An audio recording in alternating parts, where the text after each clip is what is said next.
माधवी लता ये है भारत जनता पार्टी की फील्डिंग हैदराबाद एमपी सीट के लिए, जहां पे मेजॉरिटी है मुस्लिम्स और जहां पे ओवैसी और इन शॉर्ट एमआईएम पार्टी का राज चलता था, चलता है और शायद चलता ही रहेगा। तो वहां पे ये एक कॉन्टेस्ट करने वाली है बीजेपी की तरफ से। तो क्या ये ब्रेक थ्रू कर सकेगी? और ये इनको जो ट्रोल करते सोशल मीडिया पे वो क्या चीज के लिए करते, और ये जो विरिंची हॉस्पिटल की कंट्रोवर्सी चलते रहती माधवी लता के ऊपर वो क्या है, और क्या ये सच में हैदराबाद को ओवैसी से अच्छा डेवलप कर सकेगी, सब कुछ बात करेंगे।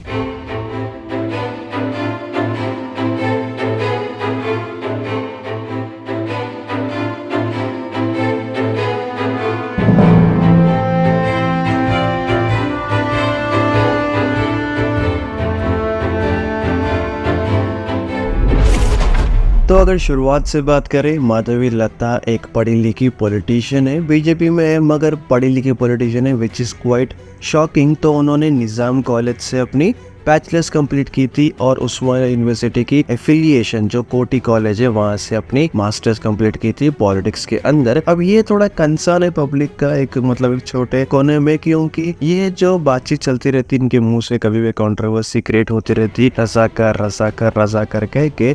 तो इंटरेस्टिंग फैक्ट ये कि उन्होंने जो पढ़ाई कंप्लीट की वो यही रजाकारों के एफिलिएशंस के कॉलेजेस में ही कंप्लीट की। अब अगर आप हैदराबाद सिटी से है या फिर तेलंगाना से ही है तो आपको पक्का फर्स्ट श्योर मालूम होगा कि विरिंची हॉस्पिटल जो है एक स्कैम हॉस्पिटल के नाम से जाना जा रहा था कोविड के टाइम पे, क्योंकि इसको कोविड सेंटर के जैसा घोषित किया गया था गवर्नमेंट की तरफ से। मगर ये जो चेयरमैन, जो सिटिंग चेयरमैन थे वो टाइम पे वो थे माधवी लता। उनके रेकलेसनेस की वजह से, उनके जो प्रॉपरली मेंटेनेंस वो नहीं कर सकती थी, उसकी वजह से ना बहुत स्कैम के नखरे हुए थे। तो हुआ यूं था कि बहुत सारे एलिगेशंस थे इनके ऊपर, जैसे कि ये जो पेशेंट की डायग्नोसिस है उसको प्रॉपरली एनालाइज नहीं कर रहे थे और हेफ्टी अमाउंट ले रहे थे पेशेंट की तरफ से, और जो मेडिकेशंस है वो सही दे रहे नहीं थे। और एक केस में तो ना वंशी कृष्णा करके एक पेशेंट है जहाँ पे उन्होंने 8 लाख तक का पैसा ले लिया था, मगर जो पेशेंट थे उनको सही डायग्नोसिस नहीं करने की वजह से वो मर गए थे। तो सिटी में बहुत हंगामा हुआ था, जिसकी वजह से विरिंची हॉस्पिटल को ना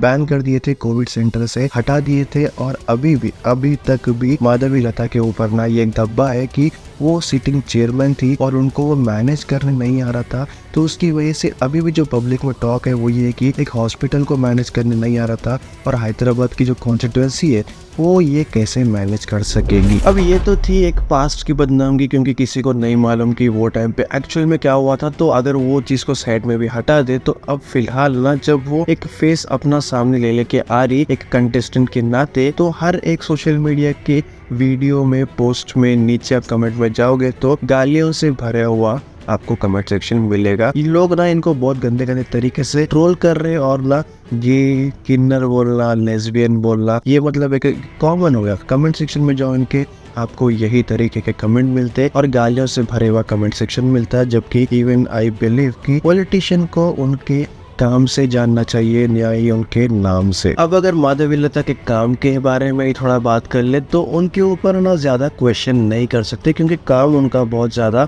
अच्छा है कुछ चीजों में। जैसे कि ट्रिपल तलाक का जो केस चल रहा था इंडिया में, ऑल ओवर इंडिया में, ये उसका फेस बनी थी और ज्यादा लड़ी थी लड़कियों के लिए। उसके अलावा इनके 2 चैरिटी फाउंडेशन है जहाँ पे ये हेल्प करती गरीब लड़कियों को, मोस्टली लड़कियों को ही। उसके अलावा ये हैदराबाद के डेवलपमेंट के ऊपर भी बहुत ज्यादा बात करती, जो एक्चुअल फैक्ट्स है वो अच्छे तरीके से बात करती। और साथ ही साथ ये ना एक मेडिकल कैंप या फिर एक एजुकेशनल कैंप हर जगह लगाते रहती विद इन सिटी, और ये मोस्टली हेल्प होता लड़कियों को। मतलब ऑल ओवर देखे तो कुछ काम जो बिना सीट के, बिना एक कॉन्स्टिट्यूएंसी में जीते, उनके काम बहुत अच्छे हैं। मगर फिर भी 2 मेजर इश्यूज है जिसकी वजह से 90 to 95% चांसेस है कि ये हैदराबाद की सीट हारेगी, पक्का फर्स्ट श्योर हारेगी। और वो 2 इश्यूज क्या है सुनो। तो इश्यू आपको देखने को मिलेगा इनके मैनिफेस्टो में, जो इनकी इंटेंशन है जीतने के बाद, वो ये है कि जहाँ पे इन्होंने कहा कि हैदराबाद को डेवलप करेंगे, वो अच्छी बात है, हैदराबाद को डेवलप कर रहे,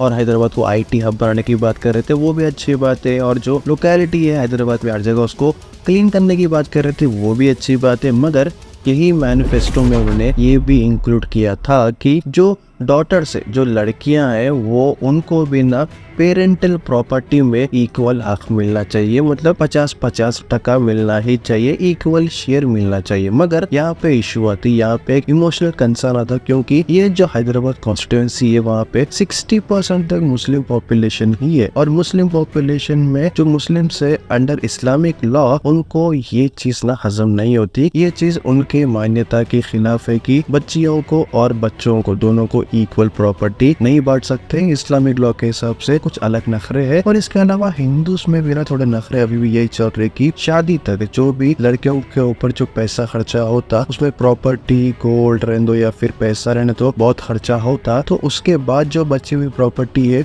उस पर डायरेक्ट 50-50 शेयर मारना वो इक्वालिटी के अंदर नहीं आता। तो ये जो एक मैनिफेस्टो में इनका इशू है, इसके ऊपर एक इमोशनल कंसर्न है जो अगर ध्यान में पब्लिक रखी तो इनको वोट नहीं देती। अब इसके बाद और एक नेक्स्ट इशू है, वो ना एक एक्चुअल इशू है, मतलब ये पूरे इशू साइड में हटा दो, वो एक एक्चुअल कंसर्न भी है लोगों का, क्योंकि फिर से वही बात, इमोशनल कंसर्न, और जो मेजोरिटी पॉपुलेशन है वो ये कॉन्स्टिट्यूएंसी की है वो है मुस्लिम पॉपुलेशन। और इनके जो मैनिफेस्टो में एक इन्होंने हर बार बात की है वो ये है कि हैदराबाद का नाम चेंज करके भाग्यनगर लगाने वाले हैं। तो इसके ऊपर वो काम करने वाले हैं कि भाग्यनगर कर सकते बोल के ये बहुत बार बात कर रही थी। ये चीज के ऊपर फिर से एक इमोशनल कंसर्न आता लोगों का, और बहुत लोग इससे अग्री नहीं करने वाले हैं, और स्पेशली हैदराबाद सिटी के अंदर। तो यही अगर कॉन्स्टिट्यूएंसी में आके अगर वो मैनिफेस्टो में ये बात बोल रही है तो इमोशनल कंसर्न के ऊपर लोग इनको वोट नहीं देते, सच में नहीं देते। अगर आप ऐसा पहले ही बोल दे रहे तो आपको वोट नहीं मिलेंगे। अब अगर ये दो इश्यूज को भी साइड में रख दिए, मतलब इसको भी अगर साइड में हटा दिए, तो भी जैसा रजत शर्मा ने आपकी अदालत में कहा था कि जुम्मा 4 दिन नहीं हुए पॉलिटिक्स में आके और आप एक शेर से लड़ने वाले हैं जो 40 ईयर से, लिटरली 40 साल से MIM का राज है हैदराबाद कॉन्स्टिट्यूएंसी के ऊपर, और इनको जुम्मा 4 दिन नहीं हुए और ये लड़ने वाली है ओवैसी से। सच में बोलो, अगर ये पॉसिबल होता तो कांग्रेस कभी न कभी जीतती थी, BRS कभी न कभी जीतती थी, मगर ये पॉसिबल एक्चुअल में नहीं है। मतलब कितना भी आप अच्छा काम कर लो, क्योंकि ये बार ये टर्म में ना कांग्रेस तो वहाँ पे अपना कोई लीडर ठहरा भी नहीं रही है, और उल्टा MIM को सपोर्ट कर रही है कि वो जीत जाए, जबकि वो एक्चुअल में इंडिपेंडेंट लड़ सकती थी मगर नहीं कर रही, क्योंकि उनको भी पता है कि MIM को हैदराबाद कॉन्स्टिट्यूएंसी में नहीं हरा सकते। अगर ये सच में अगर ऐसा कुछ हो गया कि माधवी लता हैदराबाद कॉन्स्टिट्यूएंसी जीत सकती है तो वो एक हिस्ट्री क्रिएट हो जाता 2024 में। मगर प्रैक्टिकली अगर जितने भी